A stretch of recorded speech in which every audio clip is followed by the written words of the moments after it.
भारतीय जनता पक्षाचे आमदार सुधीर मुनगंटीवार यांनी चंद्रपूर जिल्ह्यातील मूल येथे भाजप महिला आघाडी कार्यकर्त्यांसोबत रक्षाबंधन साजरे केले। लाडकी बहीण योजनेच्या अंतर्गत या सर्व बहिणींचा राज्य सरकारने विचार केल्याची भावना त्यांनी व्यक्त केली। बहिणींच्या पाठीशी सातत्याने उभं राहणार असल्याचं देखील मुनगंटीवार यांनी म्हटलेलं आहे।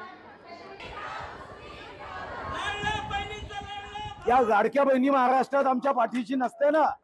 आम्ही रक्षाबंधनाच्या दिवशी एकनाथ शिंदे साहेबांनी या योजनेची घोषणा केली, देवेंद्रजी आणि अजितदादांच्या सोबत, आणि भाऊबीजेला मतदानाच्या आशीर्वादाने याच लाडक्या बहिणींनी आम्हाला भरभरून निवडून दिलं।